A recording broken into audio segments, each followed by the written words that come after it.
Hello বন্ধুরা, তোমাদের সবাইকে আজকের লোকনাথ বাবার তিরোধান দিবসের অনেক অনেক শুভেচ্ছা। তো আজকে দেখো তিরোধান দিবসটা আমরা কিভাবে পালন করব সেটাই তোমাদের সাথে শেয়ার করে নেব। Welcome back to my channel Ankita লাইফস্টাইলে তোমাদের সবাইকে স্বাগত। কাছে দূরে সকল বন্ধুদের অনেক অনেক ভালোবাসা জানিয়ে আজকের আমি আমার ভিডিওটা শুরু করছি। তো দেখতেই পাচ্ছ আমার বর লোকনাথ বাবাকে ভালো করে পরিষ্কার করে নিচ্ছে। তোমরা তো সকলেই আমার ব্লগ ভিডিওতে দেখেছো আমার বাড়িতে একটা লোকনাথ বাবা আছে।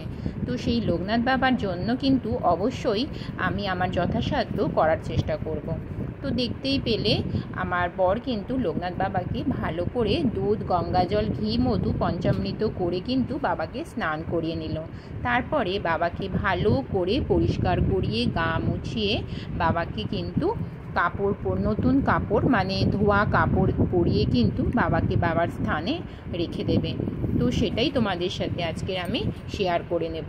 তো বন্ধুরা, তোমাদের কাছে আমার রিকোয়েস্ট, প্রথম থেকে শেষ পর্যন্ত পুরো ভিডিওটা জুড়ে থাকবে, দেখবে, অবশ্যই তোমাদের ভালো লাগবে যে আমি কিভাবে আজকে লোকনাথ বাবা তিরোধান দিবসটা বাড়িতে ছোট করে পালন করে নিলাম। সব থেকে বড় কথা হলো আজকের আমার লোকনাথ বাবার পুজোটা কিন্তু আমার বর নিজের হাতে করবে, আমি কিছুই আজকের হাত দেব না। তো আমার বর পুরোপুরি আজকে ঠাকুরের সেবা করে নেবে প্রথম থেকে শেষ পর্যন্ত। আর এই ভিডিওটার মধ্যে তোমাদেরকে আমি দুটো আশ্চর্যজনক ঘটনা দেখাবো, আর সেটা তোমরা প্রথম থেকে শেষ পর্যন্ত শেষ অবধি না থাকলে তোমরা কিন্তু মিস করে যাবে। তো প্রথম আশ্চর্যজনক ঘটনাটা তোমাদের সাথে শেয়ার করছি। বন্ধুরা, তোমাদেরকে একটা কথা বলি, দেখো আমি লোকনাথ বাবার জন্য অনেক কিছুই আয়োজন করেছি, কিন্তু পাকা আমটা কিনে আনা হয়নি। কিন্তু এক্ষুনি আমার বর পুজো করছে, তো করতে করতে দেখো এই যে আমটা দেখতে পাচ্ছ, আমটা এক্ষুনি গাছ থেকে পড়লো।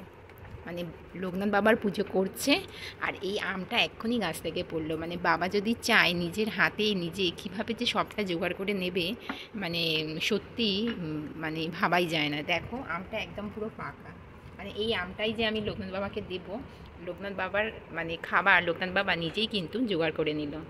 তো বন্ধুরা দেখো, আমি কিন্তু ভিডিওর মধ্যে এই একটা জিনিস, আশ্চর্যজনক একটা জিনিস তোমাদেরকে আমি শেয়ার করলাম।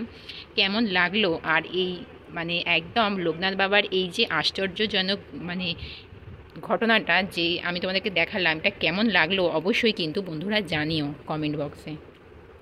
তো চলো বন্ধুরা, দেখতে থাকো ভিডিওটা তোমরা। তো এইদিকে দেখো বন্ধুরা, তো তোমাদের তো দেখালাম আশ্চর্যজনক ঘটনাটা, আর এদিকে দেখো আমার বর কিন্তু যে লোকনাথ বাবাকে স্নান করিয়ে নিয়েছে, সেই যে জলটা আছে পঞ্চামৃত করা জল, সেই জলটা দিয়ে কিন্তু শিব ঠাকুরকে আর কুবের দেবতাকে ভালো করে স্নান করিয়ে দিল। তারপরে লোকনাথ বাবাকে ভালো করে সাজিয়ে গুছিয়ে দিয়ে একদম বসিয়ে দিয়েছে বাবাকে। তারপরে বেলপাতা, চন্দন সহযোগে বাবাকে কিন্তু নিবেদন করেছে। তারপরে দেখো এক এক করে সমস্ত ঠাকুরকেই কিন্তু চন্দন সহযোগে আমার বর বেলপাতা দিয়ে দিচ্ছে। তোমরাও বন্ধুরা আজকের দিনে লোকনাথ বাবার তিরোধান দিবসটা কেমনভাবে পালন করলে বাড়িতে অবশ্যই কিন্তু জানিও।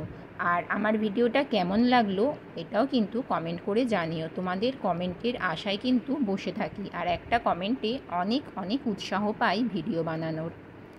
তো এইভাবে কিন্তু আমার বর সমস্ত ঠাকুরকে দেখতেই পাচ্ছ সাজিয়ে গুছিয়ে নিচ্ছে। আর এই দেখো লোকনাথ বাবার জন্য এই মালাটা এনেছিলাম, তো মালা দেখো আমার বর কিন্তু লোকনাথ বাবাকে মালাটা পরিয়ে দিচ্ছে। লোকনাথ বাবা ভালো করেই জানো সাদা ফুলে ভীষণ সন্তুষ্ট হন, তো তাই জন্য রজনীগন্ধার মালা আমার বর কিন্তু লোকনাথ বাবাকে পরিয়ে দিল। তারপরে ভালো করে ফুল দিয়ে সাজিয়ে দিচ্ছে। তো বন্ধুরা, তোমরা ভিডিওটা প্রথম থেকে শেষ পর্যন্ত দেখো, অবশ্যই ভালো লাগবে। তো চলো বেশি কথা বলবো না, তোমরা ভিডিওটা দেখতে থাকো।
করা হয়ে গেছে, লোকনাথ বাবাকেও ভোগ নিবেদন করা হয়ে গেছে। তো আজকের ভিডিওটা আর বেশি বড় করব না বন্ধুরা, তোমাদের কেমন লাগলো অবশ্যই জানিও। আরতি করা, ভোগ নিবেদন সমস্ত কিছু হয়ে গেছে। আর এদিকে দেখো, দ্বিতীয় আশ্চর্যজনক ঘটনা তোমাদের সাথে শেয়ার করে নিচ্ছি। আমার বর পুজো দেওয়ার সাথে সাথেই কিন্তু আমার প্রসাদ কিন্তু গ্রহণ করতে একজন চলে এসেছে। এটা হলো দ্বিতীয় আশ্চর্যজনক ঘটনা। এর মতো ভিডিওটা এখানেই শেষ করলাম। ভালো থেকে সুস্থ থেকো, টাটা।